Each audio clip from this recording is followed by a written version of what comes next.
नमस्कार मैत्रिणींनो, cook happy home मध्ये मी सीमा तुमचं खूप खूप स्वागत करते। चला तर आज आपल्याला कढी भजी किंवा कढी पकोडा बनवायचा आहे। खूप सोपी रेसिपी आहे बरं का।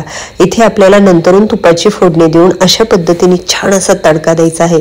अति उत्तम चवीची ही कढी झालेली आहे।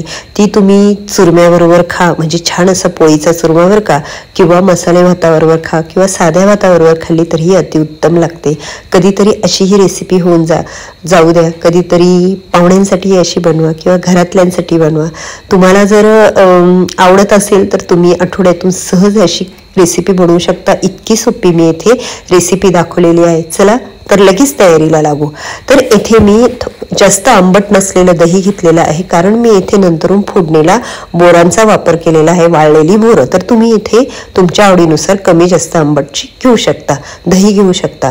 तर इथे मी 2-3 हिरव्या मिरच्या घेतलेल्या आहेत, थोडंसं डाळीचं पीठ घेतलेलं आहे आणि थोडंसं आठवणीने गव्हाचं पीठ घ्या हं। तर ते का मी नंतरून सांगते। ते आता मी डाळीचं पिठाचा डबा उघडला आहे म्हणून मी लगेच भज्यांसाठी पीठ काढून घेतलेलं आहे। तर मिक्सरच्या भांड्यामध्ये थोडंसं आलं आणि थोडंसं लसूणही टाका आणि पाणी टाकून छान असं स्मॅश करून घ्या, अगदीच एक असा गरका 1 मिनिटाचा। तर हे बघा पातळ करून मी आता ते बाजूला ठेवत आहे। आता भज्याचं पीठ कालूया आपण। तर इथे मी भज्याचं पीठ कालवताना 2 चमचे भज्याचं पीठ घेतलं, त्यातच थोडीशी बडीशेप टाकली, चवीपुरतं मीठ टाकलं आणि इथे मी हळद वगैरे काहीही वापरणार नाही। तर अशा पद्धतीने व्यवस्थित भज्याचं पीठ कालून घ्या। तर पीठ कालवताना भजे तळताना काय करायचं, अगदीच असे मोठे मोठे गोळे घ्यायचे नाही आणि खूप तेल घ्यायचं नाही भजी तळताना, असं कमी, म्हणजे काय होईल, अर्धी भजे वरती राहील कमी तेलात आणि खालची भजे पूर्ण तेलात राहील, जेणेकरून काय होतं भज्यांना असे बुडबुडे येतात आणि त्या बुडबुड्यांमध्ये जेव्हा आपण कढीमध्ये ती भजी टाकतो तेव्हा त्या बुडबुड्यांमध्ये ती कढी जाते आणि फार छान लागतात चवीला। तर नक्की अशाच पद्धतीने बनवा। तर हे बघा मस्त असा आकारही आलेला आहे भज्यांना आणि कलरही छान आलेला आहे। तर मी अशा पद्धतीने आता सर्व भजी बनवून घेते। दिसताय ना तुम्हाला बुडबुडे, तर असेच बनवा। आता ते काढून घेऊ आणि आपण लगेच कढी बनवायची तयारी करू। तर कढी बनवताना इथे काय करायचं आहे, अजिबात तेल वापरायचं नाही, म्हणजे कढीत जेव्हा आपण भजी तळतो ते तेल सर्व कढईतलं नितरून घ्यायचं आणि त्याच कढईमध्ये फोडणी द्यायची, कारण आपल्याला नंतरून तडका द्यायचा आहे।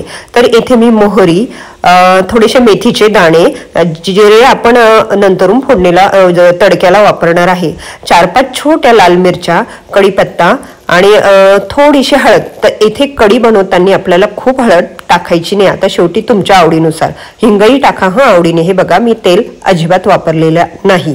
तर आता ते जे मिक्सर मधलं मिश्रण आहे ना ते त्यामध्ये टाकून द्या, चवीपुरतं मीठ टाका, कोथिंबीर टाका आणि गूळ टाका। तर मीठ तुम्हाला अगोदर टाकायचं असेल तर टाका किंवा तुम्ही भजी टाकल्यावर मीठ टाकलं तरीही चालेल। तर अशा पद्धतीने हं, आणि इथे काय करायचं, कमी गॅसवर कढी उकळून द्यायची, अति उकळवायची नाही। पण तुम्हाला माहित आहे का, ह्यामध्ये आपण थोडंसं गव्हाचं पीठ वापरलेलं आहे, त्यामुळे कढी अजिबात फुटणार नाही। जेव्हा तुम्ही साध्या पद्धतीने कढी बनवता तेव्हाही तुम्ही गव्हाचं पीठ वापरत जा।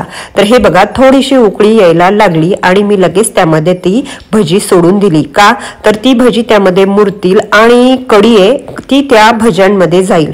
तर नक्की तुम्ही अशा पद्धतीने बनवा। आता आपण लगेच तडक्याची तयारी करू। तर इथे अशी खूप खळाखळा कढी उकळून द्यायची नाही, जसं की आपण इतर भाज्या उकळून देतो। इथे आपलं सगळं काही प्रोसेस होत आलेली आहे, फक्त आपल्याला इथे आता तडका द्यायचा आहे। तर चवीपुरतं मीठ टाका, गूळ टाका। चला तर इथे तडका देण्यासाठी मी गावठी तूप वापरलेलं आहे, तुम्हीही वापरा। भरपूर लसूण बारीक चिरून टाका, अशी वाळलेली 4 बोरं वापरा। तर तुम्ही इथे बोरांच्या ऐवजी आमसूल वापरू शकता। जिरेची फोडणी द्या, थोडीशी तिळही टाका हं, खूप छान कढी लागते आणि परत एकदा थोडीशी बडीशेप टाका, मस्त। तर हे बघा त्यामध्ये आता गॅस बंद करा तो तडक्याचा आणि ते कडलं एक बाजूला घ्या, कढी पण एक बाजूला उकळत आहे। तर त्यामध्ये अर्धा चमचा लाल तिखट टाका। आता तुम्हाला जर नाही टाकायचं तर नाही टाकलं तरी चालेल। आता मी काय करत आहे, कढी उकळली आहे त्यावर मी थोडेसे कोथिंबीर पसरून त्या तडका त्यावर टाकून देणार आहे। नक्की अशा पद्धतीने कढी बनवा, खूप छान होते।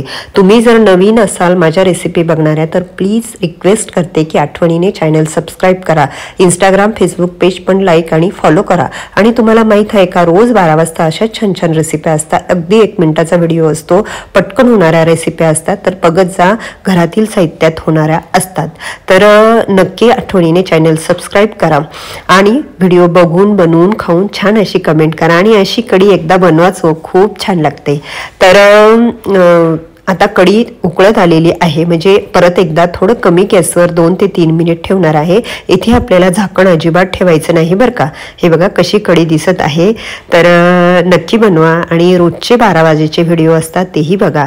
अगदी लांब व्हिडिओ न बनवता मी 5च मिनिटाचा व्हिडिओ इथे बनवलेला आहे, कारण काय होतं, लांब व्हिडिओ बनवला की सर्व माझ्या मैत्रिणी बघायचा कंटाळा करतात। तर पूर्ण रेसिपी बघा हं, स्टेप बाय स्टेप।